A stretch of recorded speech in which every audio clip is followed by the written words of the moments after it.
Hello and welcome to Sleepy Science Story.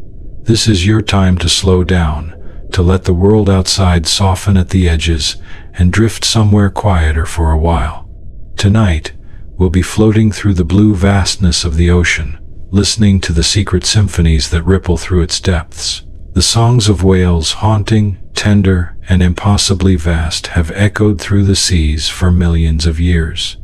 Each note carries the memory of the planet's heartbeat, whispered in tones that travel farther than sight can reach.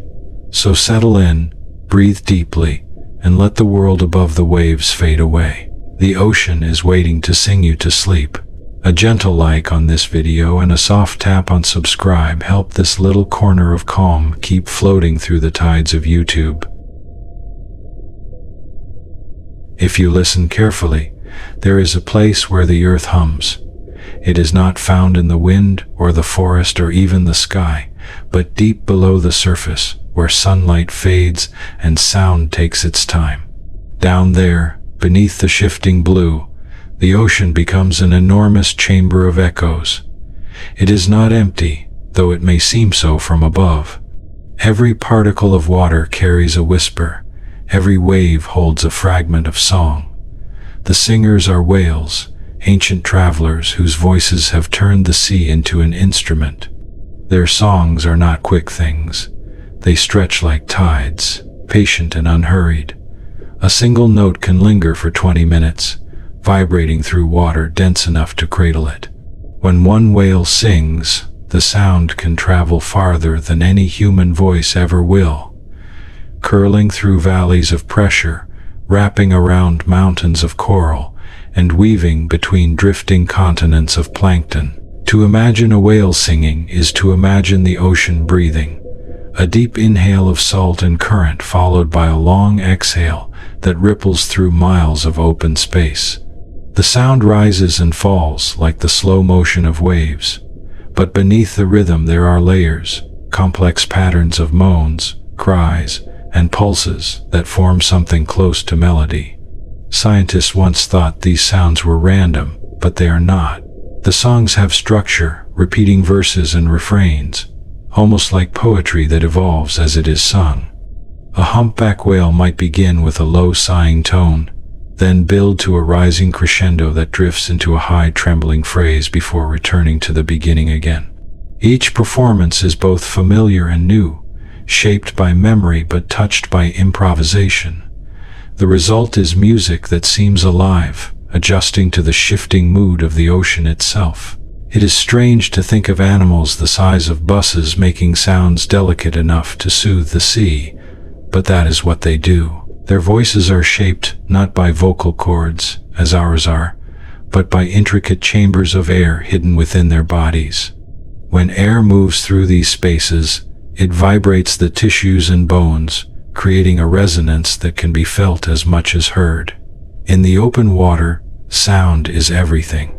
Light fades after a few hundred meters, but sound can travel for thousands of kilometers.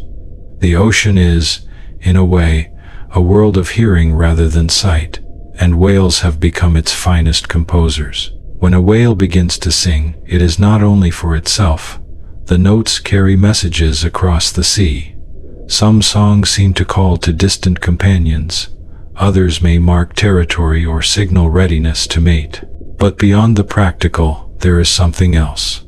Something harder to measure. Whales sing even when no one seems to answer, as though the act of singing itself is enough. It fills the emptiness, turns loneliness into vibration, turns stillness into a pulse. Their songs merge with the steady throb of the waves, blending into the long heartbeat of the world. Listening to them feels like overhearing the planet remembering its own past. In the darkness below the waves, where sunlight becomes a memory, the sound is not just heard but felt. It passes through bone and muscle like warmth, a deep thrumming that seems to come from everywhere at once. For whales, this is the language of belonging. The ocean's pressure, its rhythm, its endless motion, all of it is part of the music. To drift among those sounds is to be wrapped in a living lullaby, a melody that has been playing for longer than any story ever told on land. The whales may never know we listen, but somehow, their voices have found their way into our dreams, teaching us that even in the deepest quiet, the world is always singing.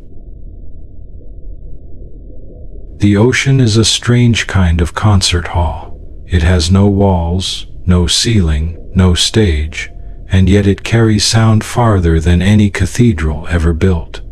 Every note lingers, turning through layers of salt and temperature, bending as it moves. What begins as a single vibration in the throat of a whale can travel hundreds, even thousands of miles before it fades.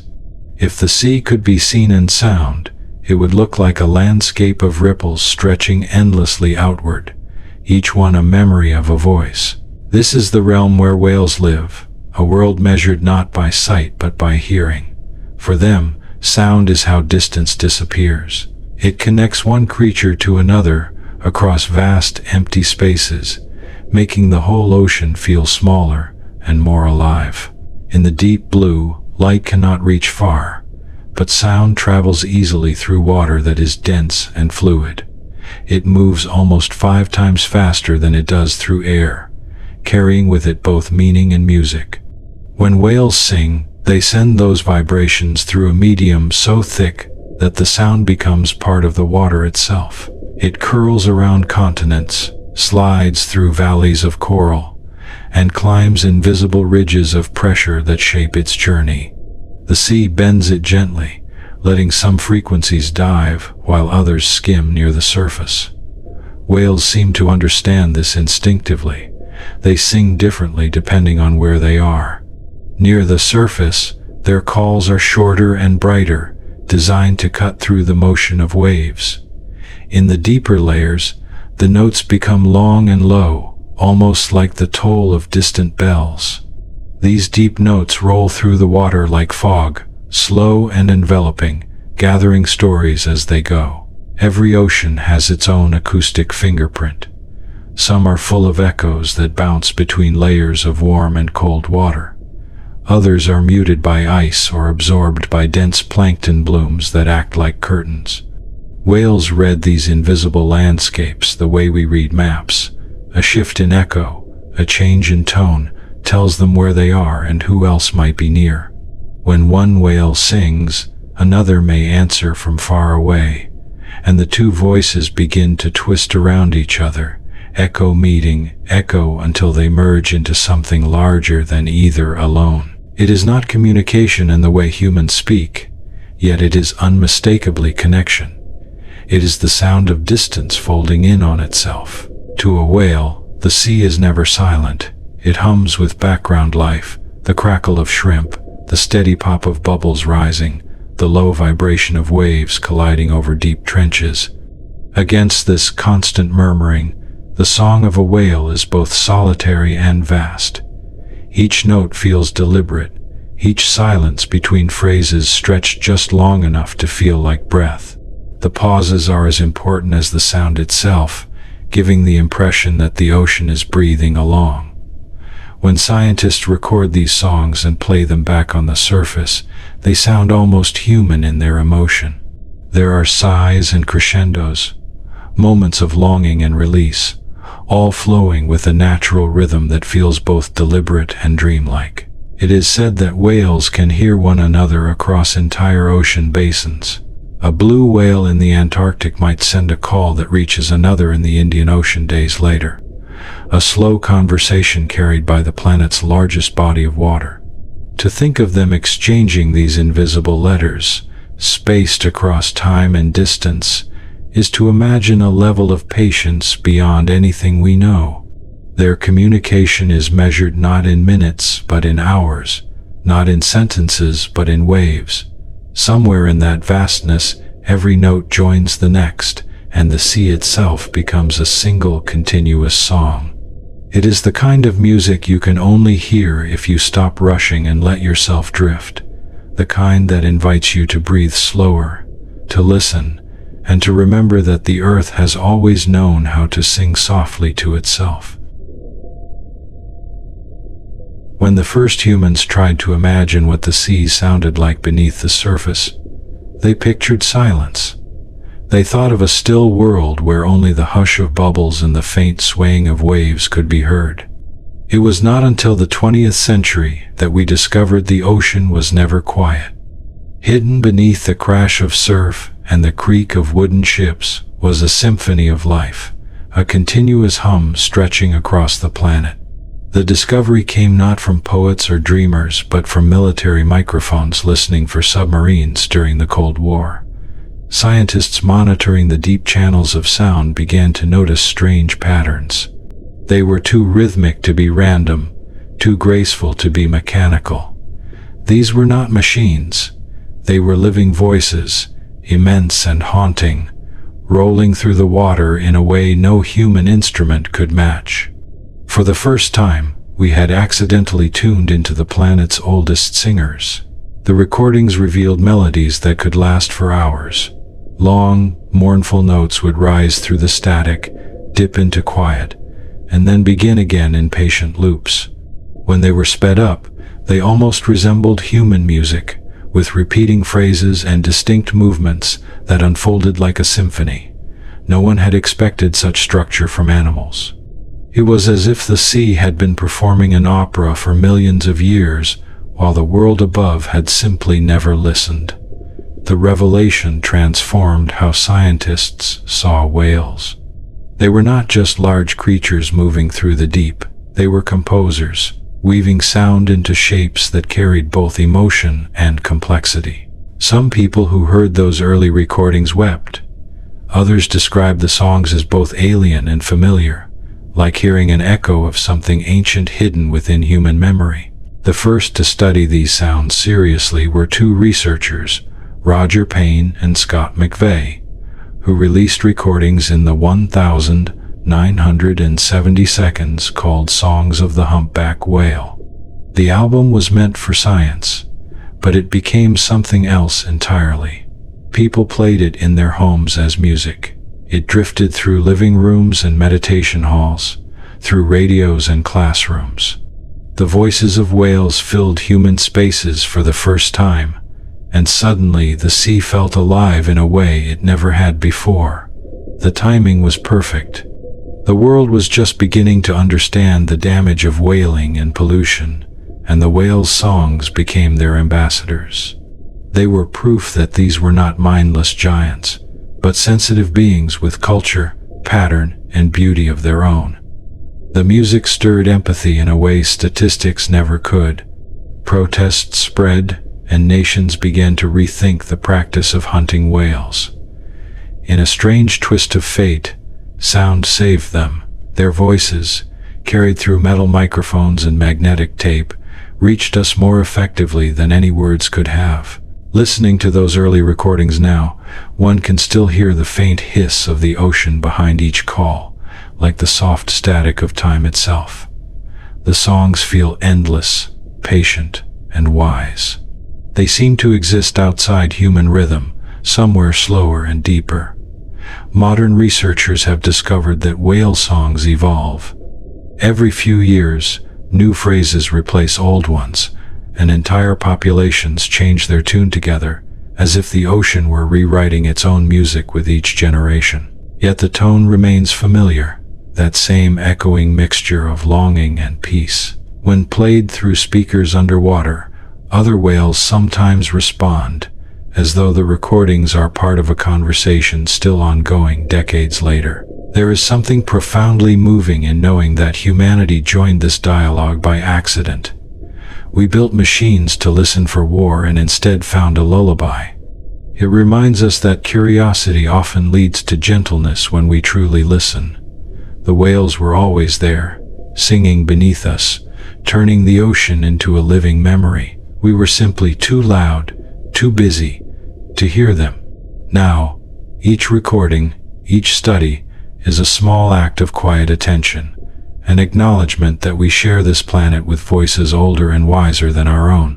To listen to a whale's song is to hear the sound of time slowed to its purest rhythm.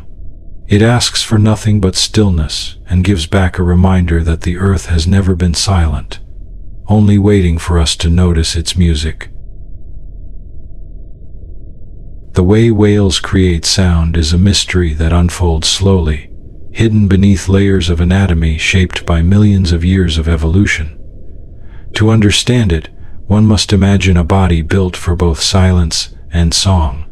Inside the head of a whale lies a labyrinth of air sacs, sinuses, and resonating chambers that work together like an invisible instrument. Air moves between these spaces in controlled bursts, vibrating tissues and bones that hum with life. There are no vocal cords, no familiar mechanics of breath and throat as humans know them. Instead, whales sing through pressure and vibration, turning the very structure of their heads into an orchestra. The sound does not come from the mouth, but from deep within, where air meets flesh and transforms into melody. To hear that sound through the water is to hear the body itself speaking. In water, sound behaves differently than in air.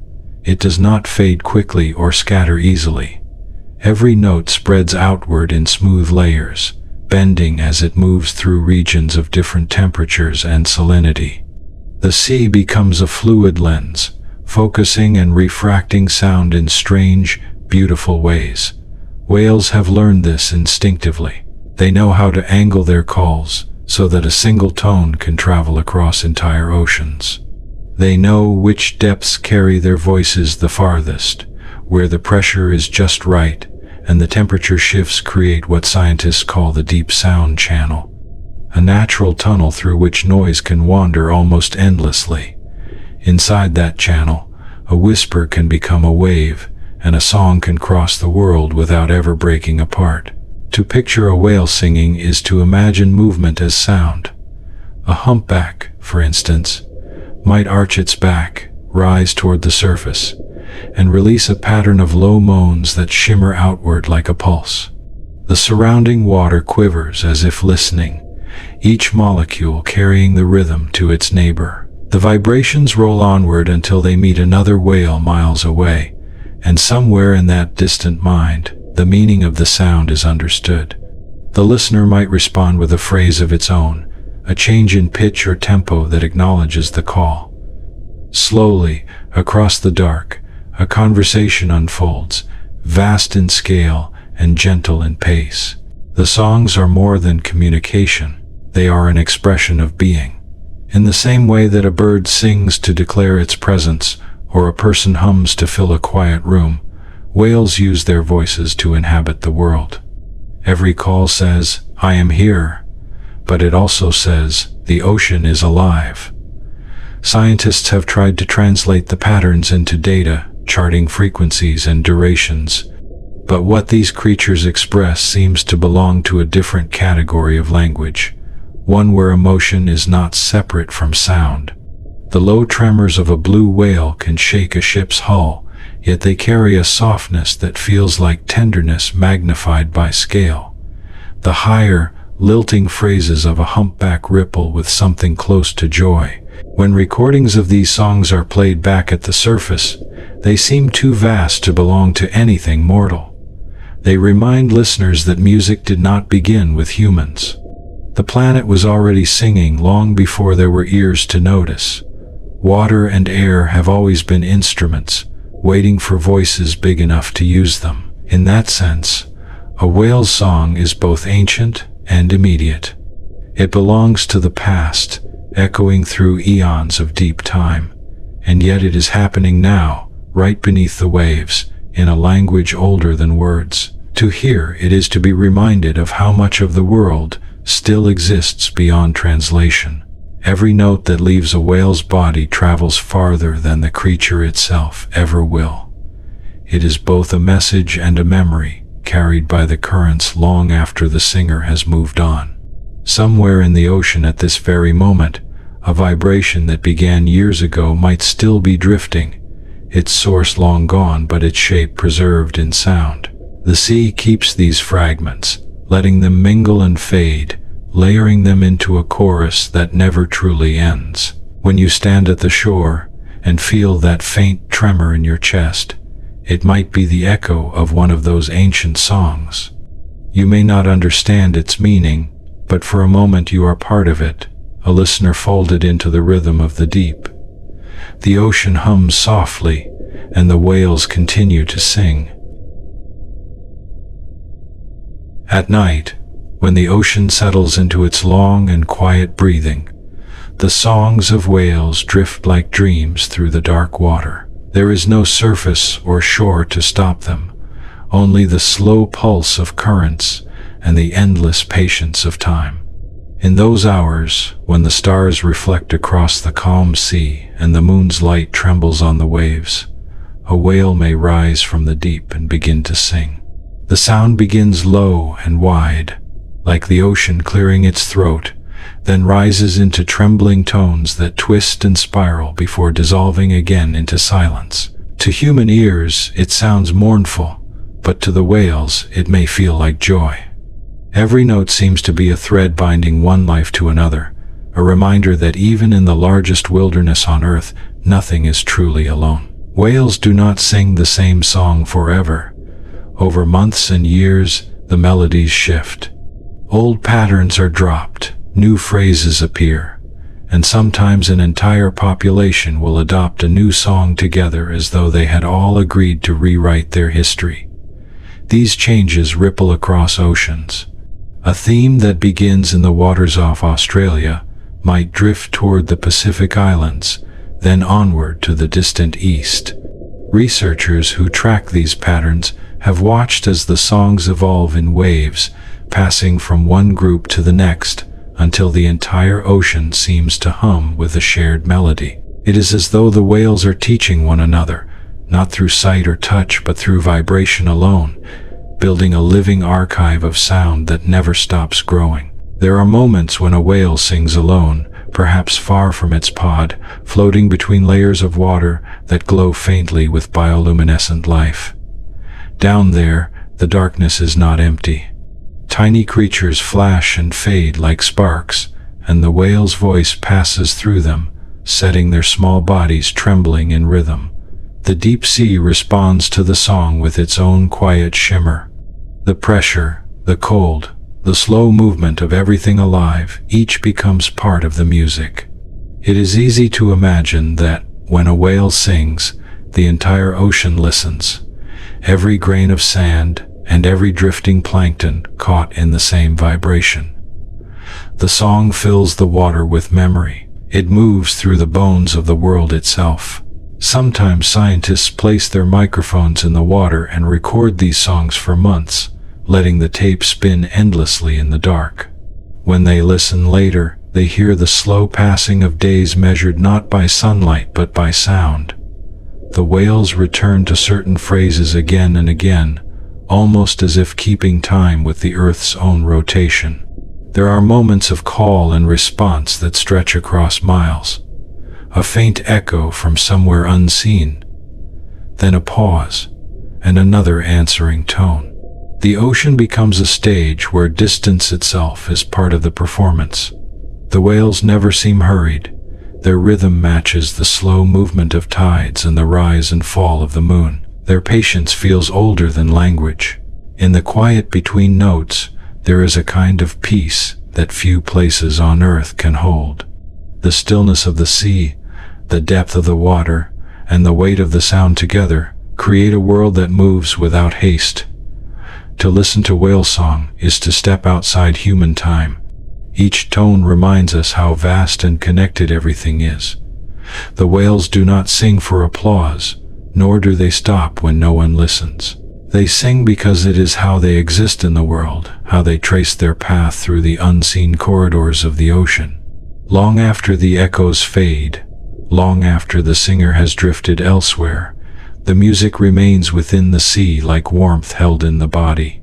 It hums softly in the dark, carrying with it a simple, unspoken truth, that even in the deepest quiet, life continues to sing. In the half-light before dawn, the ocean begins to murmur.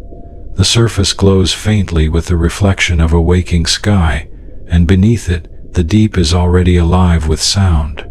Somewhere far below, a whale opens its mouth to release a call that ripples outward like the slow unfolding of a dream. It moves through the water not as noise but as touch, a gentle pressure that passes through everything it meets. It reaches coral, drifting jellyfish, schools of fish, and other whales gliding silently through the blue. Each vibration becomes part of a shared rhythm, an underwater heartbeat that connects everything living. The whale's song is not separate from the sea. It is the sea speaking through the whale. To imagine the world from that depth is to imagine sound as sight. The water is thick with layers of temperature and current, bending and shaping every note. The whale knows these layers by feel. It knows how to tilt its body, how to aim its song so that the tone will travel the farthest. Some songs dive deep into the cold, slow-moving channels where sound can drift for hundreds of miles without losing its shape. Others stay near the surface, bright and quick, playing with the rolling rhythm of the waves. The ocean becomes a vast musical score, and the whales move through it like improvisers following a current of intuition. No two performances are the same, yet they all feel connected by an invisible thread of understanding that stretches from one side of the planet to the other. Above the surface, the sea looks empty. But beneath that calm skin, voices cross paths in ways we are only beginning to understand. Some calls overlap, creating harmonies that pulse in steady patterns. Others echo back from the seafloor or from distant cliffs of ice, creating the illusion of unseen singers. When researchers map these sounds, they find overlapping circles of melody, each one the domain of a different pod, yet none entirely alone. Whales sing to find one another, but their songs also fill the spaces between them. The sea hums because they exist. The same song that helps one whale locate another also marks a territory, a lineage, and perhaps even an identity. It is as though the ocean itself remembers who they are by holding their echoes. At times, the singing stops. The whales rise slowly, break the surface, and fill their lungs with air. The sound of their breathing cuts through the quiet like the soft sigh of the planet itself. Then they dive again, spiraling downward into the dark. When the songs resume, they are deeper, slower, touched by the weight of the depths. To listen to these shifts is to hear the movement of the sea translated into music. It is the same rhythm that rocks the tides and sculpts the shoreline, a pulse so ancient that even the stars above once reflected in those waves. The ocean listens to itself through the voices of whales. For humans who listen from afar, the songs sound impossibly slow. Our lives are short and filled with noise that comes and goes in moments, but whales live by a different tempo. Their melodies unfold across hours, sometimes entire nights, weaving patience into sound. There is a serenity in that pace, a reminder that time can stretch and soften if we let it. Every phrase lingers long enough to breathe in, to rest, to dissolve into the next. The ocean seems to follow their lead, quieting around them until only the rhythm remains. It is said that a whale's voice can reach across the entire Pacific Ocean, and perhaps it is true. But what matters most is not the distance it travels, but the stillness it leaves behind. When the last note fades and the sea returns to silence, it is not emptiness that remains. It is peace, deep and slow, carried on the water like a lullaby the world forgot it knew. There is a kind of wisdom in the way whales remember. Their songs are not fixed melodies but living things that change slowly with the passing of years. Each generation learns from the one before, taking familiar phrases and reshaping them until something new emerges. The result is a tradition carried entirely through sound, a culture of memory that exists without written words. Somewhere in the open ocean, a young whale might hear an echo rising through the water, a melody that has been traveling for months, perhaps even years. It listens, repeats, and slowly adds its own small variation. The ocean holds these fragments, blending old notes with new until the distinction between the two disappears. It is a kind of musical evolution that never stops, gentle and patient, guided by the rhythm of the sea. Humpback whales are known for this constant reinvention. Their songs drift across the Pacific like migrating stories, passed from one population to another, until the entire ocean seems to hum with shared memory. What begins as a simple phrase in one region can travel thousands of kilometers, altered slightly each time it is sung. Scientists who record these changes describe them as cultural waves, rolling from east to west, each crest representing a new version of the song. It is as though the whales are collaborating across the vastness of the ocean, contributing to a composition that no single individual could ever finish alone.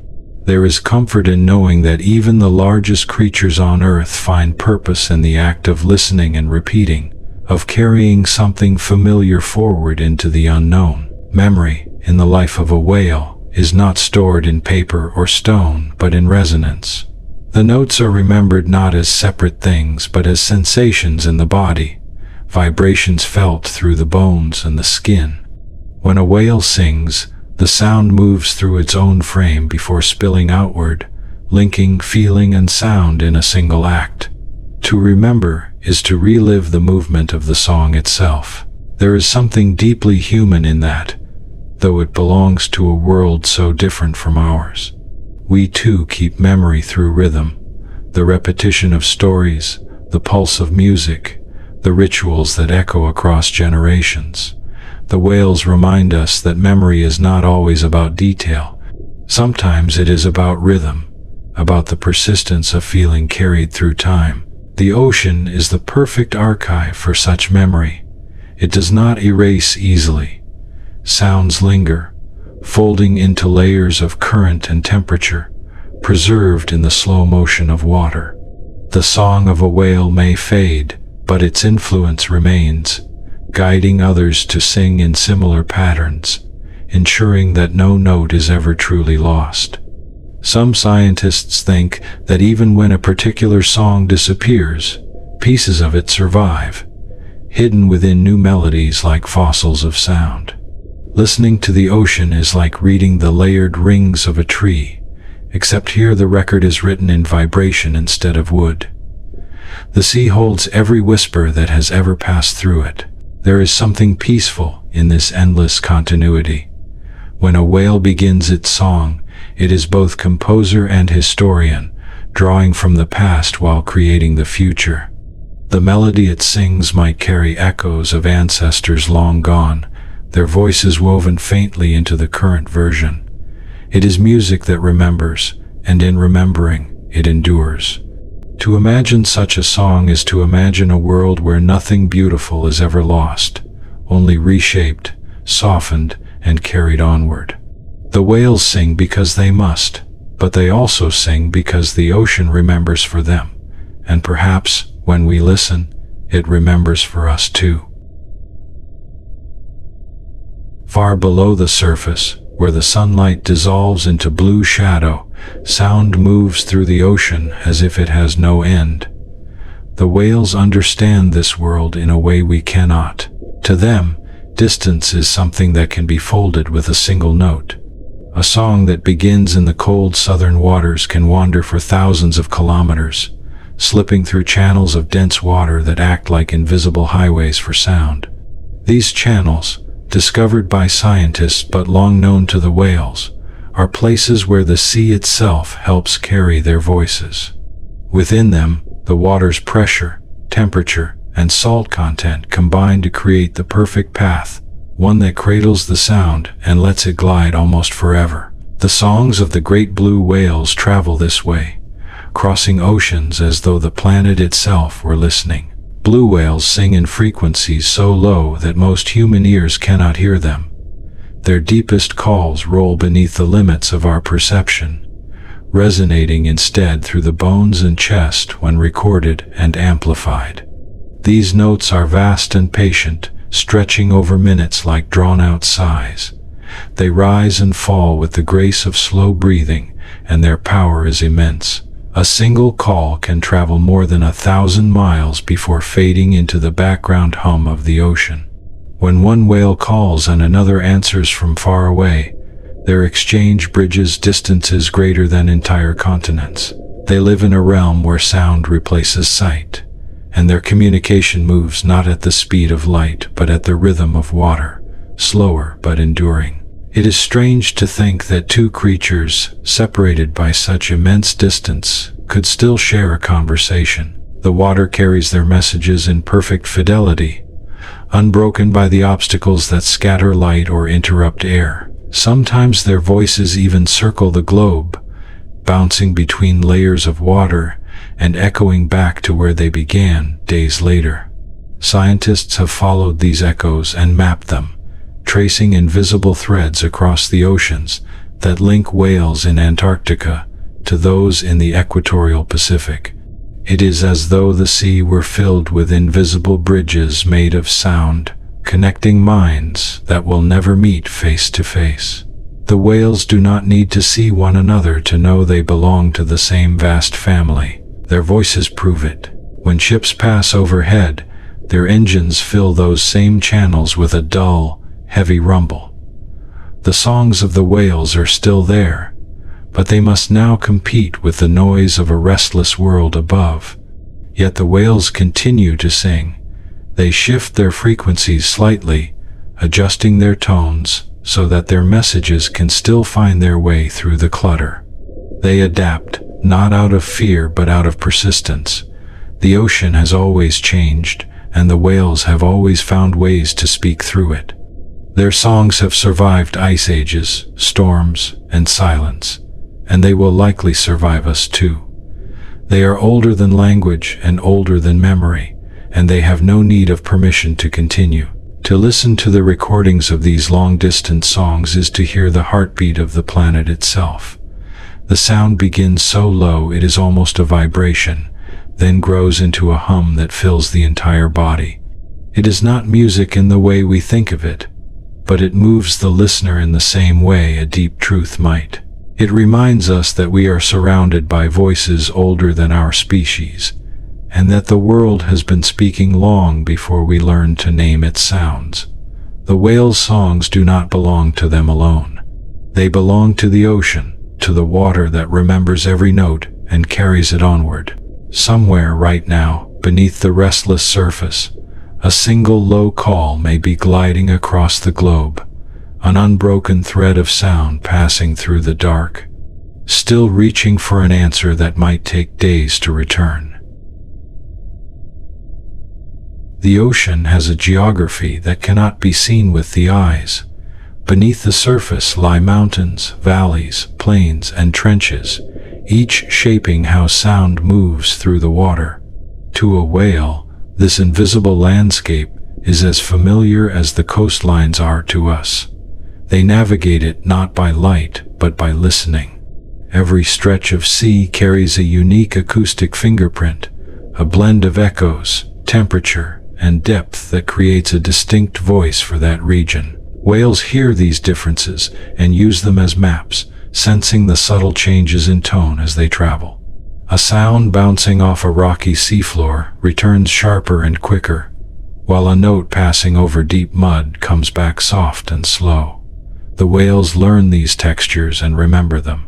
The ocean, to them, is not just a vast emptiness but a world filled with contours that hum and shimmer with direction. When scientists lower microphones into the sea, they can sometimes hear what whales must hear every day. There are the steady groans of tectonic plates shifting, the faint crackle of shrimp, the slow sigh of waves breaking far above.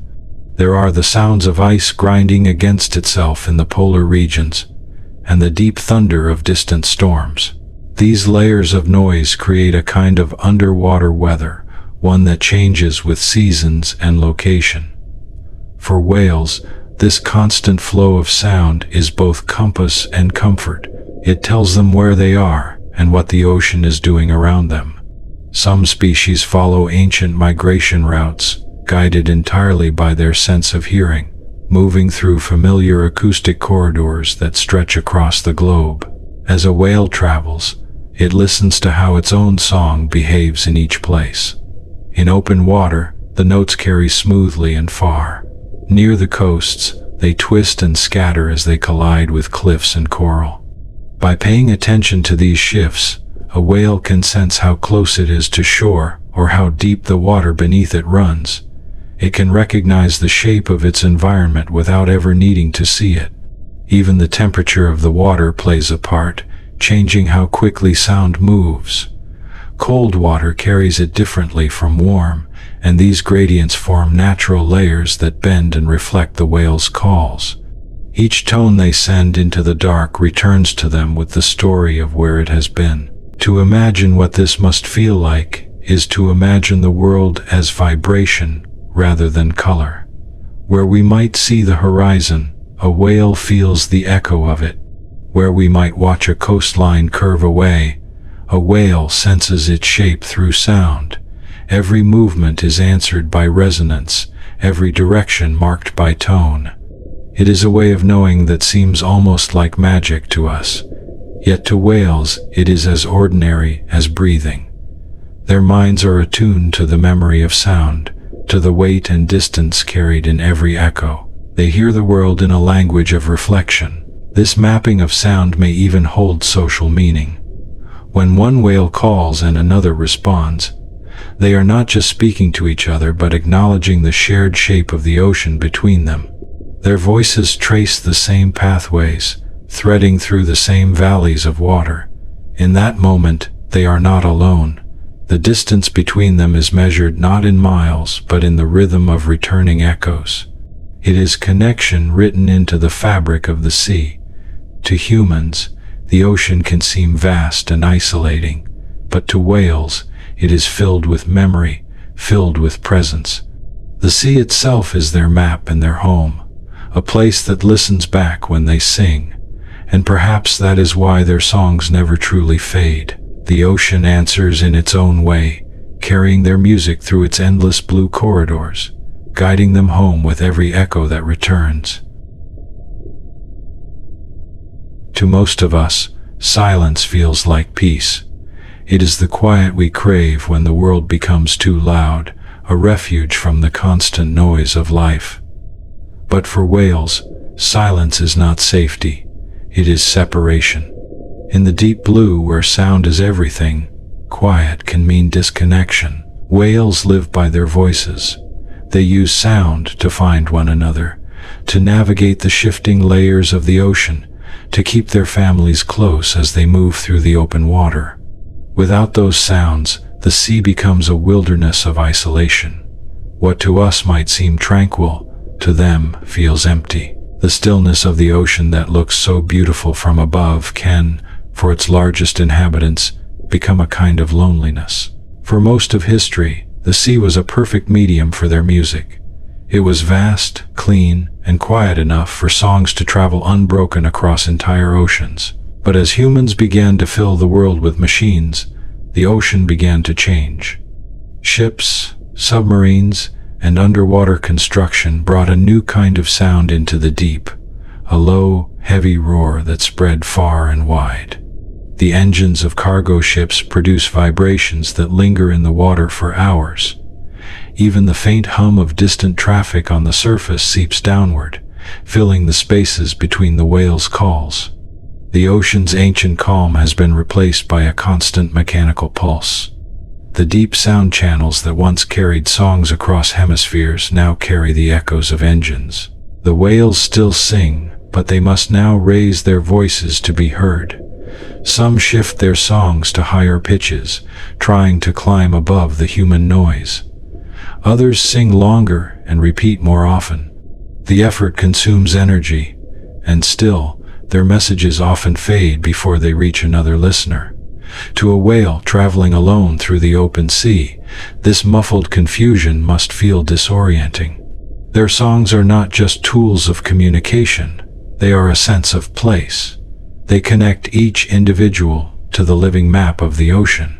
When that connection breaks, a whale can lose the thread that ties it to the rest of its kind. Scientists have observed changes in migration patterns and social behavior that seem to reflect this growing disruption. It is as though static has filled the ocean's mind. When people talk about noise pollution, they often think of cities, of crowded roads, or busy skies. But underwater noise is just as real and far more difficult to escape. The ocean holds sound the way air holds scent. It clings and lingers. A single ship's passage can be heard for hundreds of miles. Seismic testing for oil exploration sends shockwaves that cut through the water like invisible lightning, stunning or confusing creatures that rely on their delicate hearing. Even the echoes of military sonar have been linked to mass strandings of whales and dolphins, their internal navigation thrown into chaos by sudden bursts of overwhelming sound. To the human ear, it is only a brief pulse, but in the ocean, it is a storm that rolls for miles. And yet, the ocean remembers how to heal. In rare places where shipping lanes are quiet or where human activity pauses, scientists have noticed an almost immediate change. The background noise drops, and the whale's songs stretch out again, smoother and more confident. Mothers and calves call more often, no longer competing with the dull roar above. In those moments, the ocean returns to something closer to what it once was. A world where communication travels effortlessly through blue water, connecting lives across impossible distances. It reminds us that silence, when shared and natural, can still be a kind of peace, but only when it belongs to everyone in the sea. To restore that peace, people are learning to listen differently. New ships are being designed with quieter engines, and scientists are mapping the soundscapes of the ocean so that the loudest areas can be protected or rerouted. It is a slow process, but it begins with awareness. The ocean was never truly silent. It was full of the world's oldest voices. If we learn to quiet our machines just a little, those voices will rise again. The whales will continue to sing, their songs once more gliding through the deep without struggle. The sea will breathe again in rhythm with its music, and the quiet between the notes will no longer mean loss but harmony. Every winter, the great whales begin their long migration. They leave the cold feeding grounds where plankton and krill bloom in abundance and travel toward the warmer waters where new life begins. The journey can stretch across thousands of miles, and yet they make it with unerring grace, guided not by sight but by sound. Their songs move with them, drifting along the same currents, changing subtly as the journey unfolds. To follow these migrations through sound is to trace a living map of the ocean's seasons. The notes carry not only the presence of the whales but also the stories of the waters they pass through. Each call gathers echoes from different regions, from the quiet polar seas to the tropical lagoons where calves are born, weaving together a music that migrates as surely as the whales themselves. In the northern oceans, humpback whales begin their journey by singing in the cold blue silence of late autumn. Their songs rise and fall like the tide, each phrase stretching out before dissolving into the distance. As they move southward, the songs shift. New verses appear, new tones blend into the melody, and the rhythm slows as the waters grow warmer. When they reach the breeding grounds, the music changes again. It becomes more intricate, filled with flourishes that seem to belong to courtship, though no one truly knows what each sound means. The whales do not rush this process. Their migration is measured by the slow heartbeat of the planet, timed to the cycles of ice and wind and Sunday. It is a journey that connects hemispheres, one long, unbroken line of life carried by the rhythm of the sea.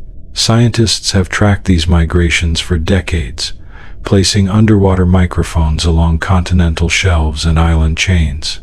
They can hear the same songs pass from one recorder to another, sometimes weeks apart, proving that the melodies themselves move with the whales. A call recorded near Hawaii might later be heard in the waters off Japan, and months after that, a faint echo of it might appear near New Zealand. The ocean becomes a vast and patient conductor, passing the music from one pod to the next. It is as if the whales are teaching one another as they travel, ensuring that no part of the song is ever lost, only transformed by distance and time. To imagine these traveling songs is to imagine an unbroken conversation stretching across the entire world. A whale in the Southern Ocean might be singing a variation of a tune that began decades earlier in another hemisphere, unaware that it is continuing a tradition older than any human culture. The sound is carried by the same deep channels of water that move temperature and salt around the globe, the same currents that shape weather and sustain life. Their songs become part of that cycle, a biological current woven into the physical one. They remind us that the ocean is not separate from life but shaped by it, sculpted by motion and sound working together in harmony. There is a strange comfort in knowing that somewhere beneath the waves, the songs are still moving. They cross boundaries that no nation can claim and flow through waters that belong only to the planet itself. While we look to maps marked with borders, the whales navigate through a world that ignores such divisions. Their migrations are ancient promises kept each year, linking the cold and the warm, the north and the south, the beginning and the return. As long as they travel, the songs will travel too, connecting the oceans in ways that words cannot. The whales follow their invisible paths through the deep, and the sea follows them, humming softly in time. Across the endless blue, where the horizon melts into mist and every wave looks the same, whales have created something remarkable. They have invented accents. A humpback in one part of the world does not sing quite like a humpback in another. The difference is not in their anatomy but in their culture, in the shared memory of sound passed down through generations. Each population has its own musical dialect, shaped by geography and history, by the tone of the water and the voices of those who came before. These variations are so distinct that scientists can often tell where a whale is from simply by listening. The ocean, for all its vastness, has neighborhoods of song, places where the melody belongs to a particular family of voices. In the waters around the South Pacific, the whale's songs are long and lyrical, rich with deep rolling tones and high, trembling finishes that linger like breath. Off the coast of the North Atlantic, the rhythm is steadier and the phrase is shorter, almost conversational in tone. Near Hawaii, the melodies tend to be playful, rising and falling with dramatic shifts in volume and tempo, as though the whales there have embraced a flair for performance. Each region's song evolves at its own pace, sometimes borrowing fragments from its neighbors.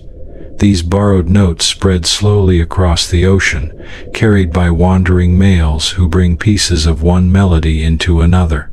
Over time, the songs begin to blend, and entire populations start to sing in unison before diverging again, repeating the long cycle of imitation and reinvention. What makes this exchange so fascinating is how it mirrors our own ways of sharing culture. Human languages change with contact, their sounds blending and reshaping as people move and mingle. The same happens beneath the surface, only slower, older, and perhaps purer. Whales have no need for writing or recording. Their memory is alive in their voices. When a new phrase catches on, it spreads like a ripple through the population, passed from one singer to another until everyone seems to know it. These songs are not simply instincts. They are learned behaviors. That makes them one of the few examples of cultural transmission outside the human world. The ocean is not just a physical habitat for whales. It is also an archive of their culture, storing traditions made of sound instead of stone. For the young whales, learning these regional songs is part of growing up. They listen for months, memorizing the patterns, practicing the phrasing until their own voices blend seamlessly with those of the adults. Somewhere in that process of repetition and imitation, identity forms. To sing correctly is to belong. To miss a phrase is to stand apart. It is easy to imagine how comfort might live in that shared rhythm, how the act of singing could tie individuals together across miles of open water. The ocean is immense, but the song makes it feel smaller, filled with familiar voices echoing through the deep. When researchers record these dialects and play them back side by side, the differences are striking yet harmonious. Each song fits into the larger music of the world's oceans, like a verse in a vast, unfinished hymn. No single region dominates, and no single melody defines the species. The beauty lies in variation itself, in the fact that even among creatures separated by half a planet, there is a sense of unity through diversity. The songs remind us that individuality and belonging are not opposites but partners, that to have a voice is also to share it. As the whales continue their migrations and their music evolves, they are not only communicating, they are composing a collective story, one written in the language of water and time, a language that keeps the ocean alive with memory. To listen is to hear the sound of connection itself, flowing unbroken beneath the waves. It began with a mistake. In the middle of the 20th century, a group of researchers listening for submarines stumbled upon something they could not explain. They were using underwater microphones, long cables stretched across the ocean floor, designed to detect the faint mechanical hum of engines moving through the deep. What they heard instead were voices. The sounds did not belong to ships or machines. They were organic, rising and falling in long melodic curves that no human instrument could reproduce. The tones were hauntingly slow, layered with harmonics that shimmered through the recordings like the resonance of a cathedral bell. At first, they thought it might be some kind of mechanical malfunction or geological noise, perhaps the shifting of tectonic plates. But as the days went by, and the patterns repeated with striking regularity, the truth began to reveal itself. The ocean was singing. The researchers were among the first humans ever to hear the songs of whales. Until then, few people had imagined that such creatures could make music. Whales were known as giants, mysterious and distant, but not as artists. When those first recordings were played back in laboratories, the scientists sat in stunned silence. The sounds were not random. They had structure, rhythm, and repetition. Some tones lasted for minutes. Others returned in precise patterns, as though following a hidden score. What the microphones had captured was not noise at all, but communication. A complex form of expression that no one had ever expected from the creatures of the deep. In 1967, marine biologist Roger Payne and his colleague Scott McVeigh began to study these recordings more closely. They analyzed the patterns and realized they were listening to songs, true compositions that could last for hours. The revelation was profound. The ocean, long thought to be silent except for the crashing of waves, was alive with sound. When Payne released the recordings to the public a few years later, titled Songs of the Humpback Whale, they spread like a quiet revolution. People all over the world heard for the first time the long, mournful voices of whales echoing through the dark water. It was as if the planet itself had found a way to speak to humanity. The effect was immediate and emotional. The recordings became symbols of beauty and loss, of nature's mystery and fragility. They were played on radios, in art galleries, and even in concert halls. The sound of whales filled human spaces that had never known such peace. Listeners described the songs as otherworldly yet strangely intimate, as though they were hearing a reflection of something hidden within themselves. The timing of this discovery was important too. The world was beginning to awaken to the damage of industrial whaling, and these voices from the deep gave the movement a heart. Numbers and statistics had failed to move people, but a song could. It reminded humanity that these creatures were not distant resources but living beings with a kind of poetry of their own. What began as a secret military project became a message of connection. The same microphones that once listened for war had discovered art. Scientists and musicians collaborated, layering whale songs with human compositions, merging the two into something transcendent. The ocean had become part of the world's music. It was no longer only a place of mystery, but a collaborator, a partner in melody. Even astronauts carried recordings of whale songs into space aboard the Voyager spacecraft, sending those voices beyond the reach of the sea and out into the stars. Looking back now, it seems almost poetic that humanity had to build machines of listening before it could hear the world it lived in. The discovery of whale song changed not just science but imagination. It reshaped how we thought about communication, about intelligence, and about our place among other beings. When the first human ears heard those distant voices, the ocean stopped being silent. It became a place of conversation, filled with stories that had been unfolding long before we arrived. Somewhere beneath the waves, those same melodies still move through the dark, just as they did when they were first recorded.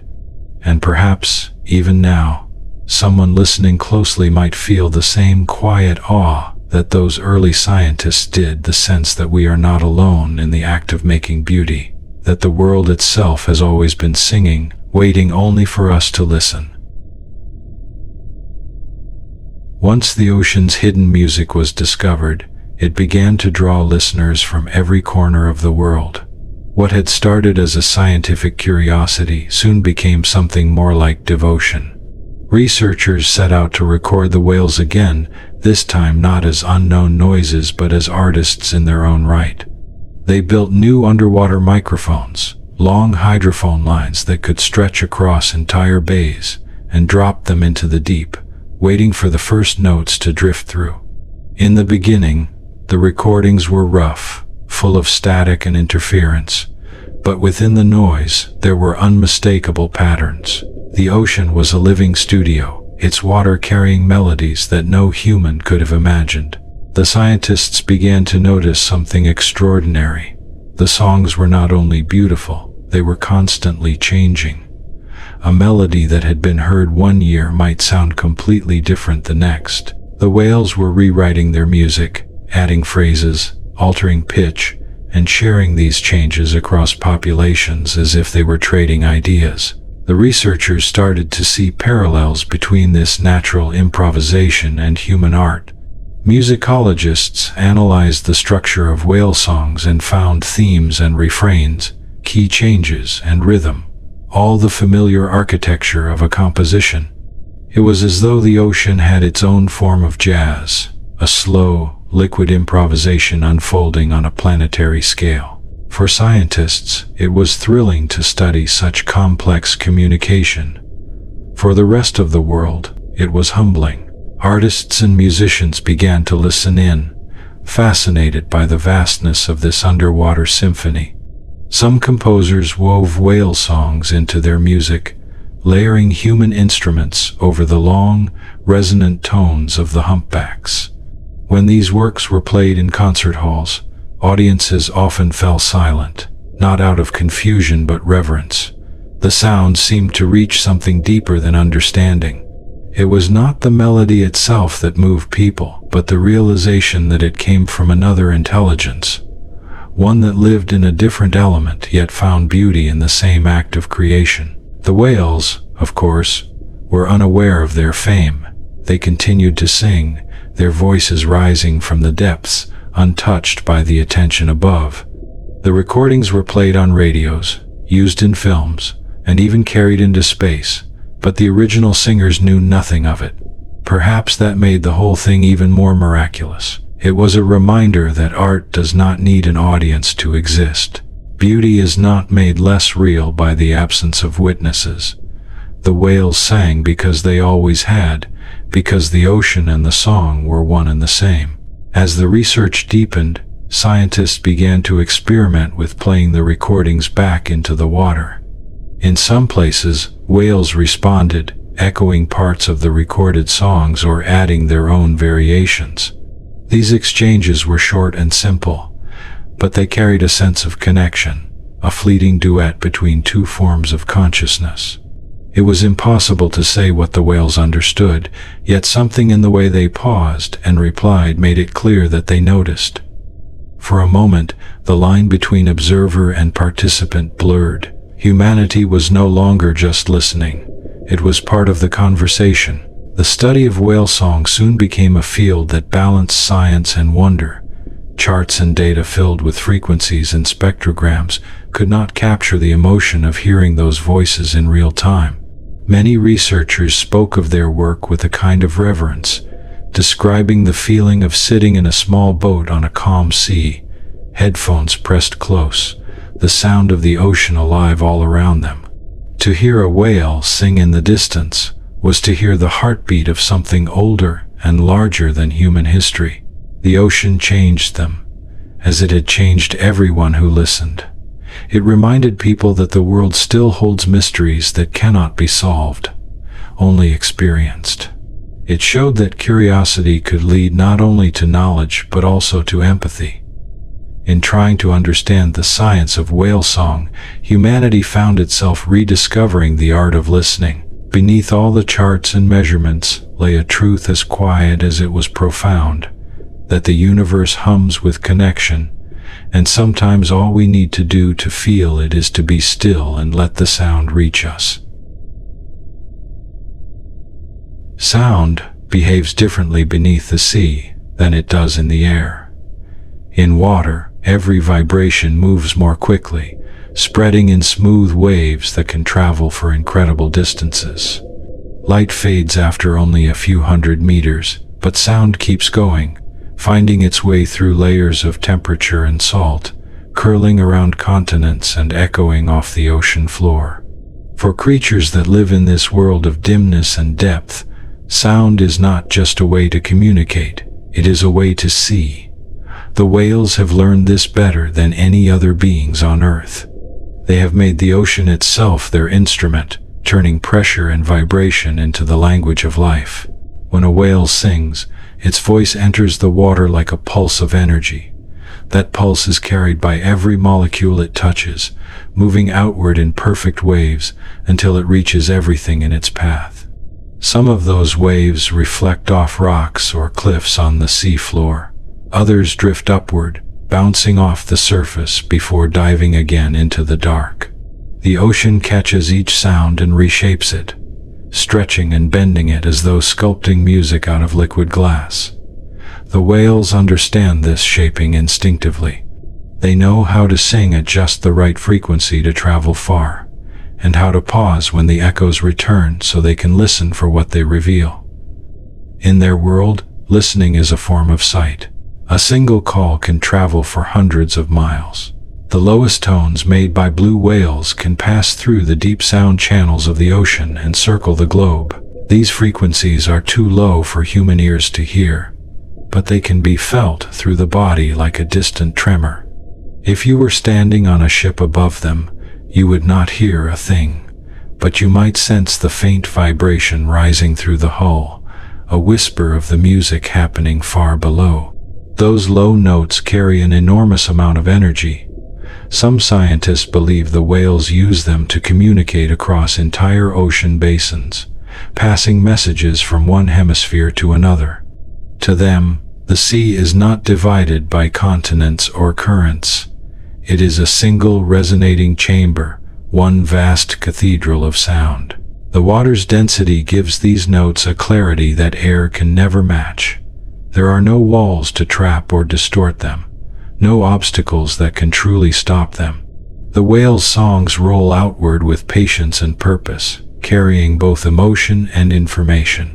Some tones are thought to reveal the size or strength of the singer. Others may carry hints about its health or its mood. But beyond the scientific explanations, there is a feeling in the sound itself that speaks of something more. The deep notes are heavy with calm. The higher ones quiver with something that feels like curiosity or even joy. To hear them is to sense an awareness that stretches beyond survival, something that belongs to the shared rhythm of life itself. Humans have always been drawn to the idea of resonance, the sense that the world vibrates with hidden harmony. The whales live inside that truth. Every call they make becomes part of the ocean's pulse. The water listens, amplifies, and answers in kind. It is difficult to say where the whale ends and the sea begins, for their songs are part of the same continuous motion. The physics of sound becomes poetry in their voices. A hum becomes a heartbeat. A vibration becomes a path. The ocean itself becomes a living instrument, and the whales are its musicians, playing for no audience but the deep. Somewhere out there, right now, a blue whale is sending a call through the darkness. It moves through currents and eddies, slides along the deep channels of pressure, and keeps going until it fades into the hum of the earth itself. The note carries on long after the singer has gone silent, adding one more verse to the planet's long, slow song. And perhaps, if we could listen with the same patience as the sea, we might hear it too. Most of the ocean exists in darkness. Only the first few hundred meters are touched by sunlight, and below that, the blue fades into black. The deeper you go, the quieter everything appears. The water grows colder and thicker, and the weight of it presses down until even the idea of sound feels heavy. Yet it is here, in the dark, that the whales sing most often. They are creatures of the deep, moving through the twilight layers where the light disappears but sound still carries. In that silent world, their songs become a kind of illumination. They reveal what the eyes cannot see. Each note spreads outward like a beam of awareness, bouncing from distant surfaces, tracing the hidden shapes of the sea. To imagine what it feels like to live there is to imagine a world where hearing is seeing. The whales swim through corridors of pressure, guided by the echoes that come back to them. They can sense the outline of the sea floor, the approach of another whale, or the distant rumble of a storm. Sound in the dark ocean is both compass and companion. It fills the emptiness with presence. To us, the idea of singing where no one can see might seem lonely, but to the whales it is home. The dark is not a void to them. It is alive with information, a constant vibration that reminds them where they are. When a whale begins to sing in the deep, the sound moves through layers of water that change its tone. Some frequencies sink, others rise, and some travel horizontally, trapped in pathways where the temperature and pressure are perfectly balanced. These layers act like mirrors for sound, letting it glide along for hundreds of miles without fading. The deeper the whale goes, the purer the tone becomes. The surrounding water absorbs every rough edge, turning the song smooth and rich. In these depths, the sound is so powerful that it can be felt in the bones, a kind of internal hum that connects body to water. No light means no color, yet the songs create a kind of color of their own. If you could translate the sound into sight, you might see waves of gold and silver rippling through the dark, swirling together and fading again into blue. It would look like auroras under the sea, moving slowly but never stopping. In the blackness, this is what passes for beauty. It does not depend on sight or shape, only on rhythm and echo. The whales have lived with this kind of beauty for millions of years, and they have built their entire understanding of the world around it. When scientists record the songs from deep water, they find that the notes often follow the patterns of breathing and heartbeats. The rhythm is slow, almost meditative, with pauses that mirror the natural rise and fall of the tides. It is as if the whales are singing with the same rhythm as the planet itself.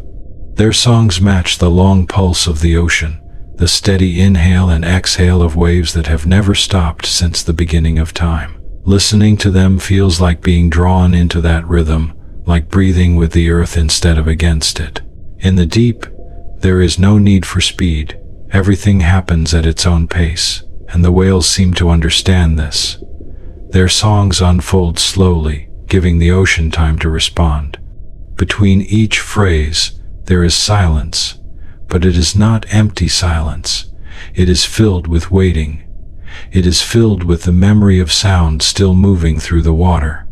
Even after the song has ended, the echoes remain, sliding through the blackness, touching everything that listens. Somewhere far away, another whale might hear those echoes and answer. And in that reply, the darkness itself becomes a conversation. For the whales, the deep is not a place to hide, but a place to exist fully. The darkness is part of their song, part of their way of being.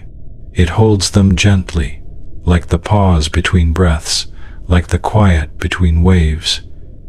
In that stillness, their voices are not just heard, they are felt, woven into the living silence of the ocean.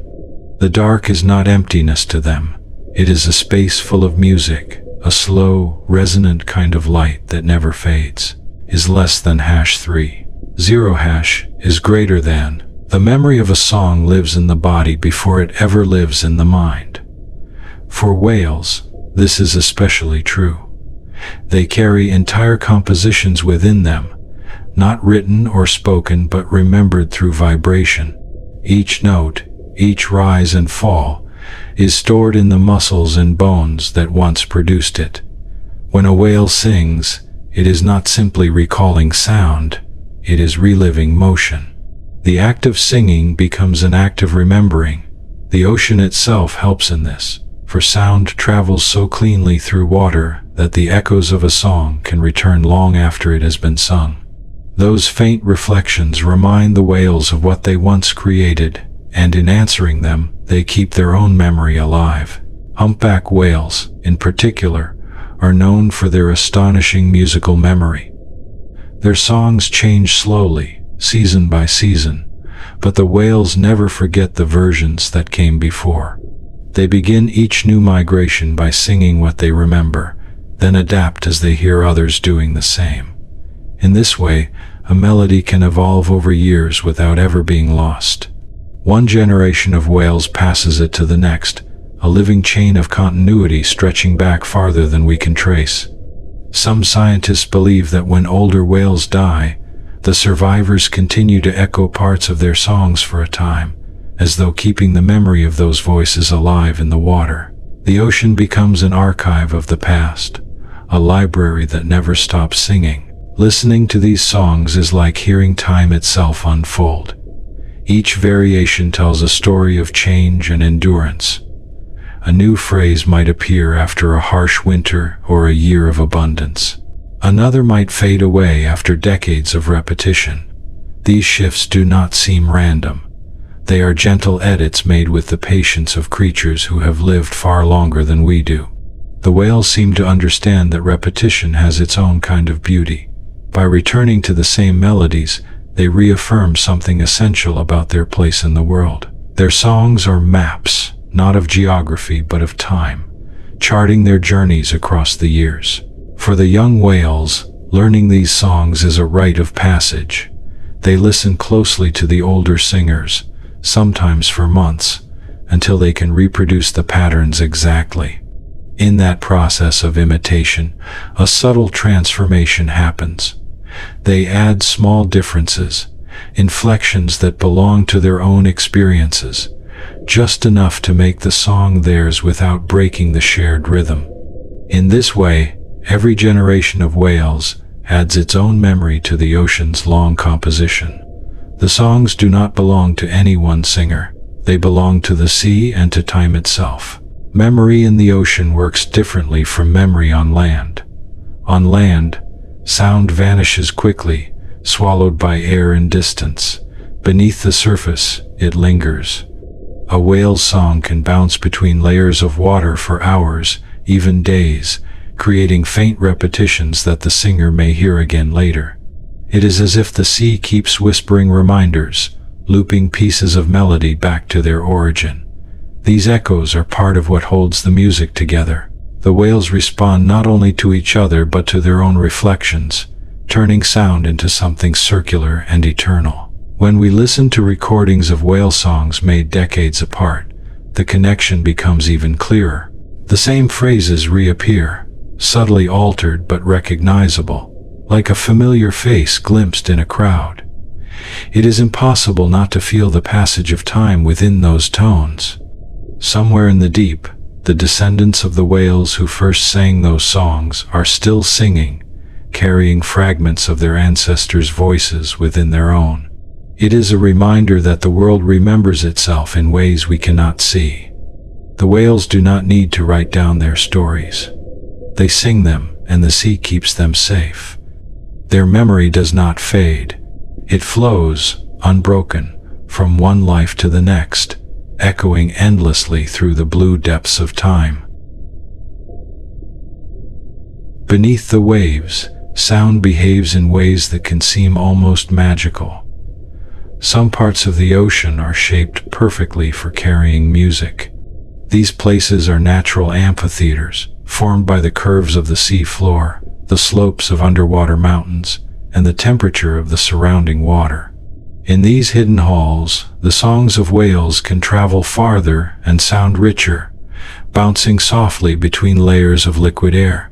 Scientists call them deep sound channels, but to imagine them properly is to imagine the ocean itself as a cathedral. The walls are made of pressure, the ceiling of current, and the light comes not from the sun but from vibration. Whales often gather in such spaces, drawn by something that seems older than instinct. When they begin to sing, the entire chamber hums with life. The sound that fills these underwater halls is unlike anything that exists on land. Every note lingers. Every vibration bends slightly as it travels, changing tone the way sunlight shifts when it filters through clouds.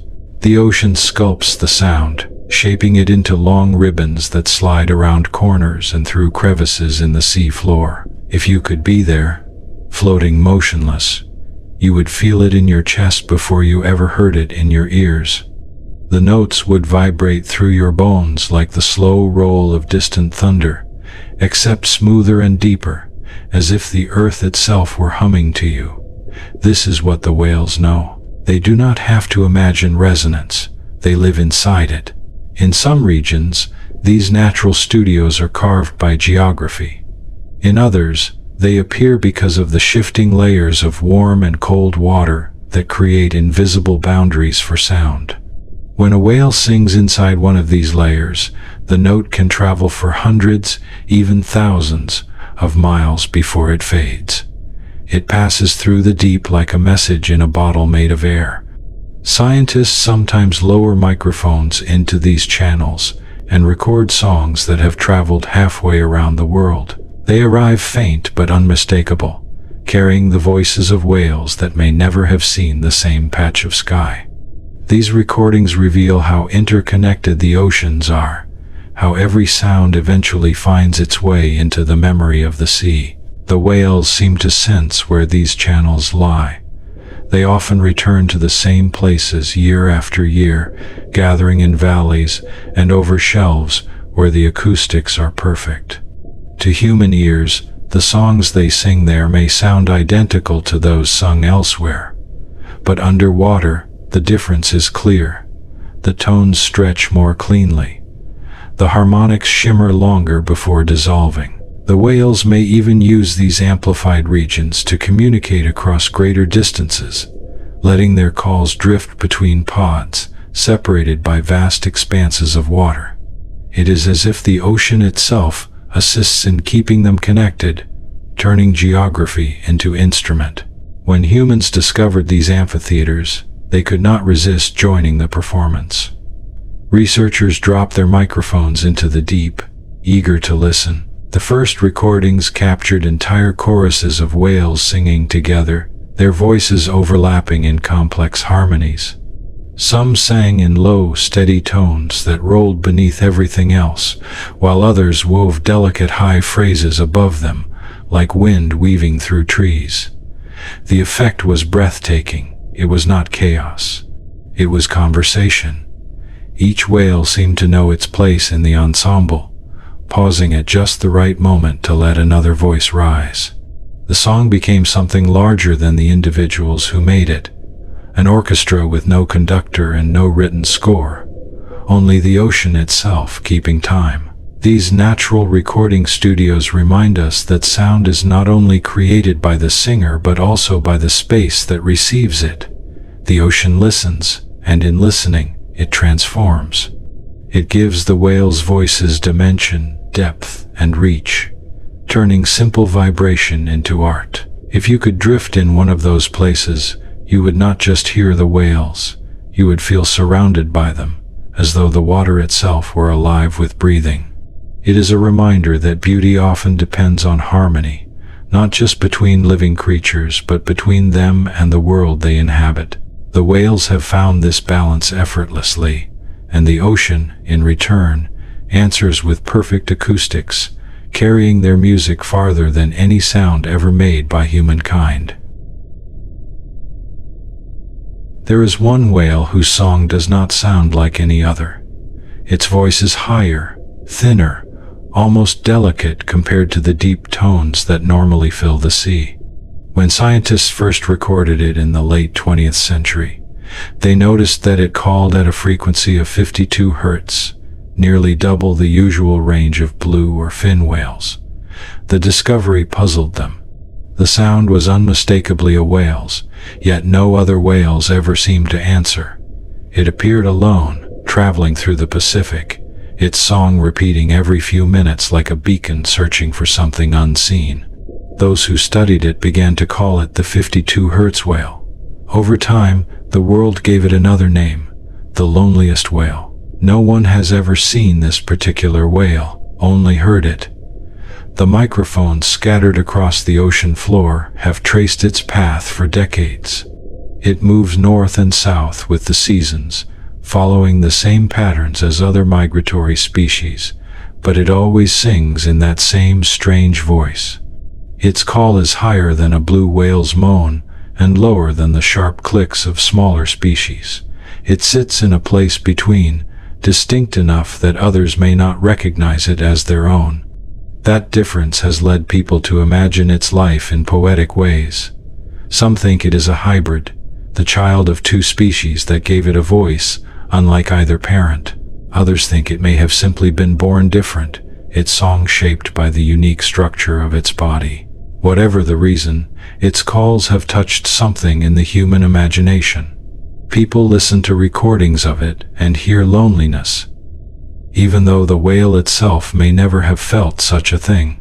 The ocean is so vast that no one can know whether this whale truly sings alone. Its song travels through hundreds of miles of water, reaching sensors placed far apart from one another. There could be others like it whose voices simply blend into the noise, unnoticed. Or perhaps it moves among other whales silently, its high notes layered over their deeper tones in a way we cannot yet separate. Still, the image of a single whale wandering through the endless dark has lingered. It reminds us of ourselves, of the way human voices sometimes search across distance for an answer that never comes. The story of the 52 Hz whale became a kind of mirror for solitude. Artists painted it, musicians wrote songs inspired by it, and filmmakers told its story as if it were a fable about connection and the hope of being heard. Scientists who have studied the recordings for years take a gentler view. They believe the whale may not be lonely at all. It follows the same migration routes as others and moves at the same pace, suggesting that it lives among them, just unseen. Its song may be different, but the ocean carries many voices, and not all of them need to match. The higher frequency might even allow it to hear its own echoes more clearly, giving it a map of the world that no other whale possesses. In that sense, it is not lost. It is simply tuned to a different key. To think of it that way is to imagine the ocean as a grand symphony, where every whale adds its own note to the music of the sea. Most sing in familiar tones, blending their voices into the great background chorus. But here and there, a single instrument plays something unexpected, and the melody shifts. The 52 Hz whale may be that kind of voice, a rare variation that reminds us how nature creates difference not as an error but as a form of beauty. Its song rises through the deep, high, and clear, slipping between the slower rhythms of the others. Perhaps some of them hear it after all, faintly at the edge of perception, and answer in ways we cannot detect. Or perhaps it needs no answer. Perhaps it sings because that is what it was born to do.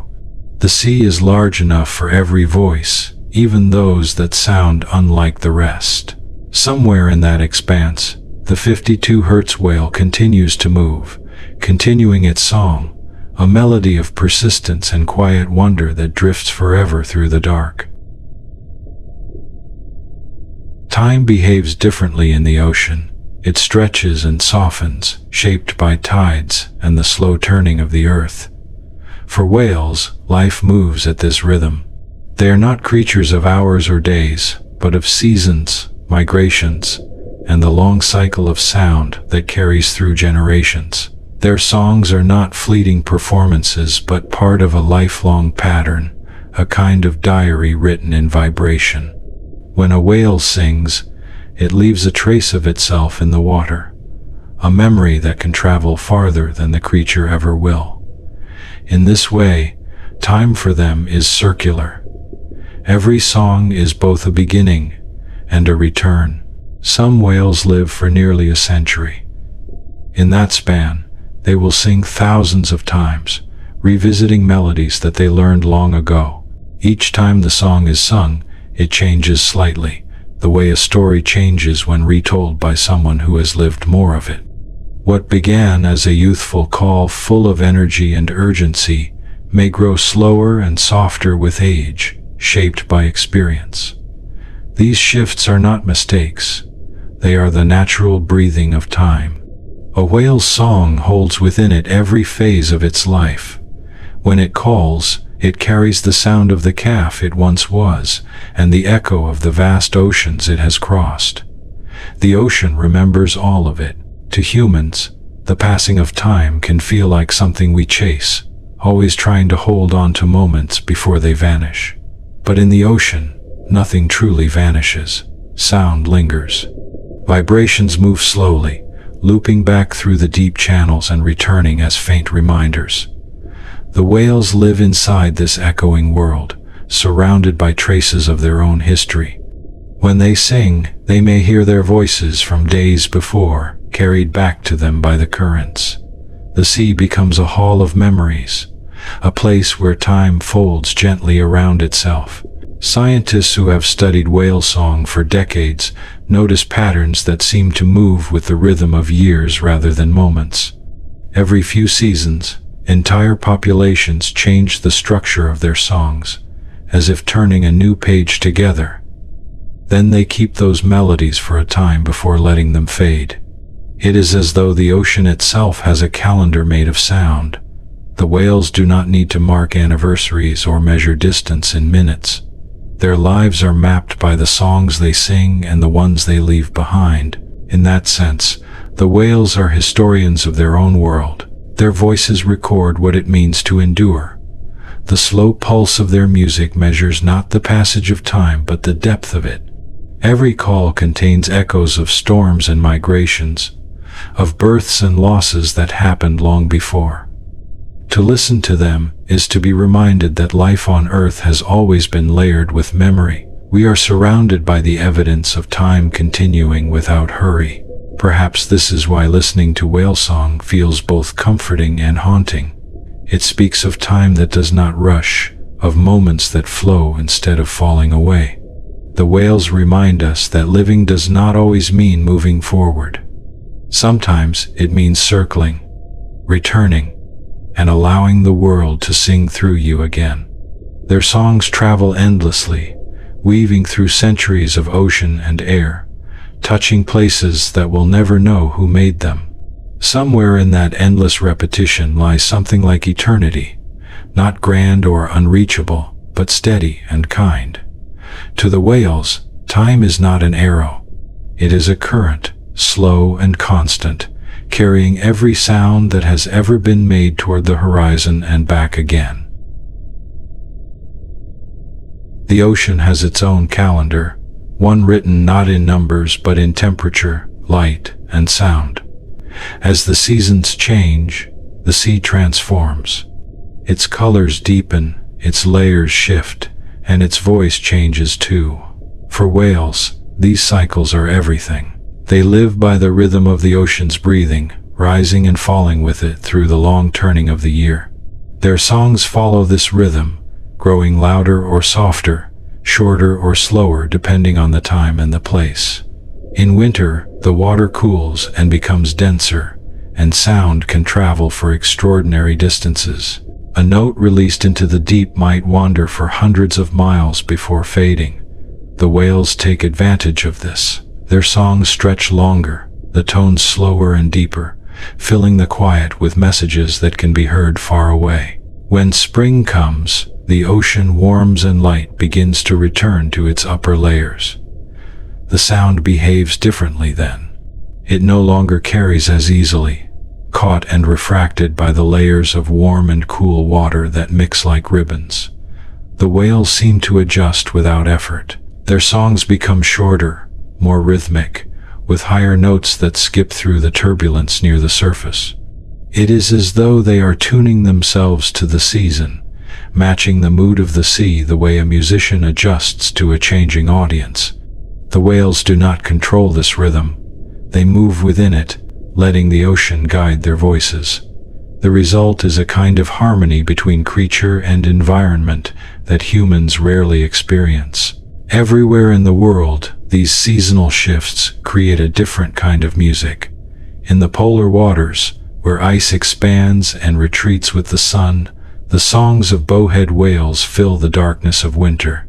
They sing while the ice forms above them, the notes moving through frozen corridors like light through glass. When the ice melts, the sound changes, growing lighter as open water returns.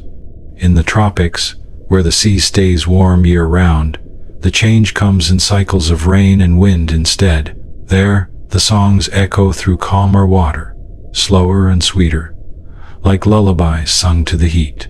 It is easy to think of the whales as composers, but perhaps it is more accurate to see them as instruments of the sea. The temperature, the depth, the salt, and even the plankton blooms influence the quality of their voices. The ocean shapes the song as much as the singer does. In a sense, the whales in the sea are collaborators, performing together in a concert that never ends. When storms move through, their thunder above adds its own percussion to the soundscape. When the moon pulls at the tides, the timing of the songs shifts slightly, following the rhythm of gravity itself. For scientists who record whale songs throughout the year, listening to these changes is like watching the ocean breathe. They can hear the seasons arriving even before they see them. A rising tone might mean that the whales are moving toward warmer waters. A deeper, slower rhythm might signal the return of cold. The songs become weather reports, travel logs, and calendars all at once. The ocean does not need clocks or calendars to keep time. It remembers through motion and sound, and the whales have learned to listen. Each year, their songs remind the world that time is not something separate from nature. It is part of the current, a flow that carries all living things together through the endless turning of the earth. To drift in that rhythm is to feel the patience of the planet. The whales do not hurry their songs. They let them rise and fall with the seasons, trusting that the cycle will continue. And it does. The water warms, the light returns, the songs begin again. The ocean keeps its time, and the whales, faithful as ever, sing along. On certain nights when the sea is calm and the sky glows silver with moonlight, the whales rise to the surface and sing. Their bodies move slowly through the water, just beneath the shimmering skin of the ocean. The moon reflects on their backs, breaking into ripples with every movement. Those who have listened through underwater microphones during such nights have noticed something curious. The songs change. They grow softer and steadier, following a rhythm that seems to match the pulse of the tides. Some believe the whales are singing to the moon. Perhaps it is only coincidence, or perhaps they are answering something ancient that stirs within them when the night grows bright. The moon governs the ocean in quiet ways. Its gravity pulls at the water, raising tides that move across the planet like breath. Every creature in the sea feels this pull, even if it does not know its name. For the whales, who live within those moving boundaries, the moon is part of their daily existence. Its cycle shapes their feeding, their travel, even the timing of birth. When it is full and the tides rise highest, many species begin their migrations. They follow the invisible pull through channels and along coasts, guided not by sight but by the pressure of the water moving beneath them. To a whale, the moon is not a distant light in the sky. It is a force felt through the body, a slow pulse that travels through the ocean's veins. During these bright nights, the sea itself seems to glow. Tiny organisms light up when disturbed, leaving trails of blue fire in the whale's wake. Each time a tail lifts or a fin brushes the surface, sparks of light swirl around it, like constellations dancing in liquid space. The sound of the whale's breathing mingles with the sigh of the waves, and somewhere beneath it all, their songs continue.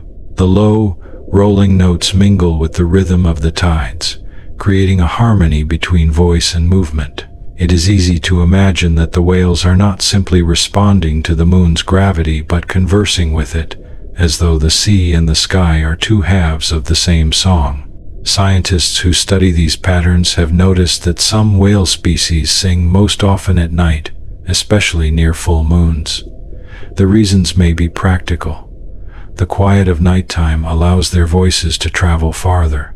The moonlight may also draw plankton and small fish closer to the surface, bringing food within reach. But perhaps there is more to it than that. Perhaps the brightness above and the stillness around awaken something older than instinct, something that remembers the ocean's first music when the moon and the tides were young. The connection between the sea and the sky is constant, but on nights like these it becomes visible, shimmering across the water's surface in silver lines. The idea of whales singing to the moon may seem poetic, but poetry is often another way of noticing truth. The moonlight touches the waves, and the whales respond, each call a thread in a pattern that binds the earth to its satellite. When their songs rise through the water, they meet the reflected light at the surface, and for a brief moment sound and light become one. To listen, then, is to hear the rhythm of gravity itself, a steady pull that links every drop of the sea to the turning of the heavens. The whales have known this rhythm since before there were humans to wonder at it. They move with it, sing with it, and live their lives to its unending tempo. On moonlit nights, when the tides breathe deeply and the ocean glows, their songs remind the world that everything moves together, sky and sea, current and song, bound forever by the quiet voice of the moon. In the late 1970 seconds, a golden record was launched into space. It was attached to the Voyager spacecraft, a small, polished disc meant to carry the story of Earth beyond the reach of the Sunday. The record contained greetings in dozens of languages, music from across cultures, and sounds that represented the living world. Among them were the songs of whales. Someone had thought to include their voices, those long, patient melodies that drift through the ocean. The idea was simple but profound. If another form of life ever found the record, they would not just hear humans, they would hear the planet itself. The whales would sing on humanity's behalf, carrying a piece of the ocean into the silence between the stars. The recordings chosen for the Voyager record were from humpback whales, captured during one of the early studies of their songs. At the time, scientists were still learning about their structure, their patterns, and their meaning. Yet even without understanding the language, listeners knew it mattered. The songs were full of tone and emotion, rising and falling with a rhythm that seemed both mathematical and tender. When mixed with the other sounds of Earth, the whales' voices added a sense of calm. They were not just background, They were a reminder that life's music did not belong solely to us. The thought of those voices now, still drifting somewhere beyond the edge of the solar system, is strangely comforting. The sound of water and breath and song, captured and sent into the void, continues to travel outward forever. Long after the spacecraft itself has gone silent, the golden record will keep spinning, carrying those vibrations across the emptiest stretches of space. Perhaps no one will ever hear them. Perhaps that is not the point. What matters is that in the moment we tried to speak for our planet, we remembered to include the sea. The choice of whale song for the record revealed something about us. It showed that even at our most ambitious, we wanted to be humble. We wanted to present not just our inventions and our words, but our listening. The whale's music spoke of age and patience, of a world that existed long before us and will endure long after. Including them was an act of respect. It was as if we were acknowledging that the story of Earth could not be told without them. Their voices carried the weight of the planet's history, the slow rhythm of evolution, and the steady pulse of the ocean that has shaped every living thing. For many who think about the Voyager record today, the image of whale song floating through interstellar space feels almost sacred. It represents a bridge between two silences, the silence of the deep ocean and the silence of the universe. The whales have always sung into the unknown, their notes fading into distances beyond their reach. Now their songs continue that journey in another form, moving through a different kind of dark. There is something beautiful in imagining that somewhere far away, the sound of the ocean still drifts, preserved in gold, waiting to be heard by something or someone who might understand its peace. If, one day, that record were found and played, whoever listened would hear not just human greetings but the echo of the planet's heart. The sound of wind and waves, of birds and laughter, and of the great whales calling through the sea. They would hear a world that knows how to sing, a world full of motion and memory. The whales, without ever knowing it, became our ambassadors to the cosmos. They were chosen to speak for us in the language of the ocean, a language older than words. Somewhere beyond the stars, their song is still moving, slow and patient, a lullaby from a blue world still dreaming beneath the light of its distant Sunday. The ocean is never truly quiet, but its music has grown more crowded over time. The sound of ships, drills, and distant explosions now joins the rhythm of waves and the voices of whales. The sea, that once carried only natural tones, has become a mixture of human and non-human song, and the balance between them is fragile.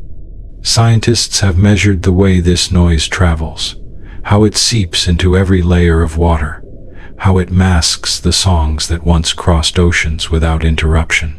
Whales that used to call to one another from hundreds of miles away can now be lost in the background hum of industry. The ocean's original symphony has been rewritten by engines and propellers. Yet beneath all this noise, the whales still sing. They always have. They are adapting quietly, as they always do. In some parts of the world, conservationists and engineers are learning to listen. They have begun to record the underwater soundscapes of busy shipping lanes and compare them to the quieter places where whales still thrive. The contrast is startling.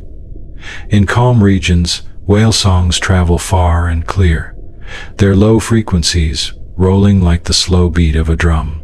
In noisy waters, those same songs are broken, distorted, and shortened as the whales adjust to make themselves heard. It is as though an ancient choir is being forced to sing in a crowded room. But the ocean is vast, and the whales are resilient. They shift their ranges, find new routes, and lower their voices when they must.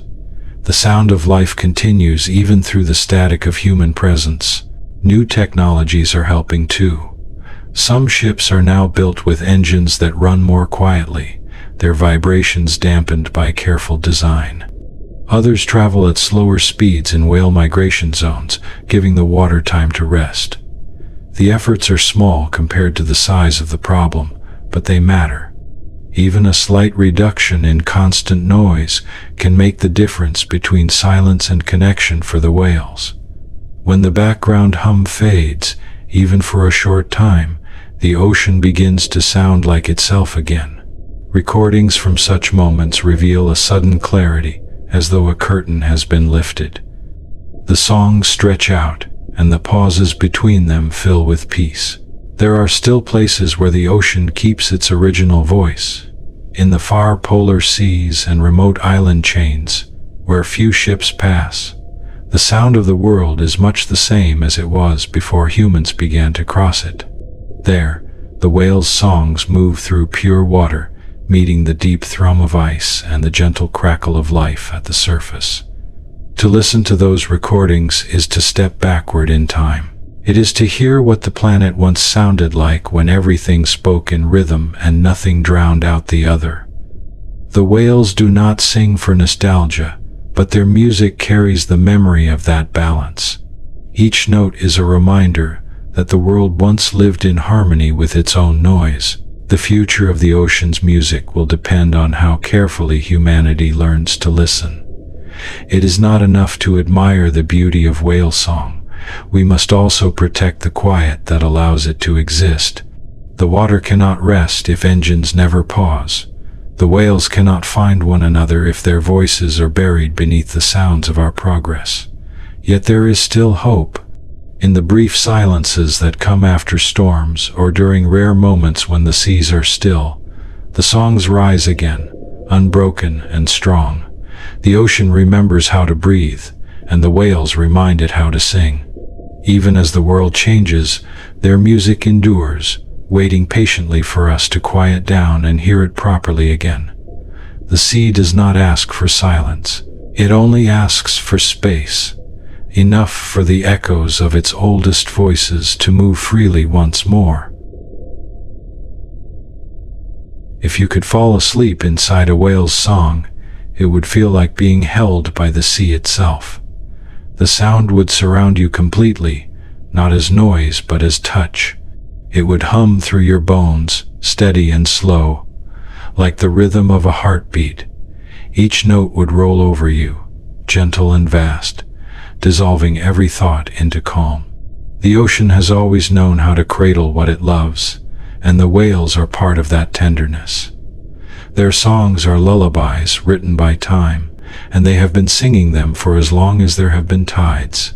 Long before people learned to build ships or name the stars, the ocean was already humming its own story to the moon. In the quiet moments between their songs, the water still carries the memory of sound. It moves softly, rippling with the vibrations that remain after the music is gone.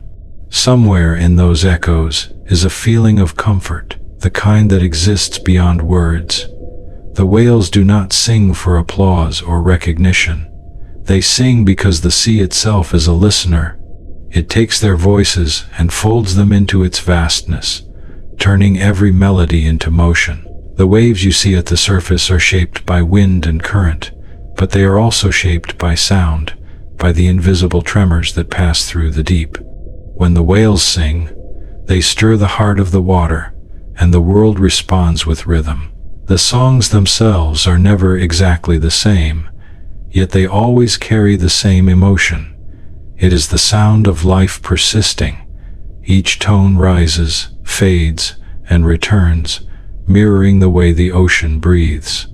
If you were to listen long enough, you might begin to feel your own breathing match theirs, slow and even, like the tide moving in and out.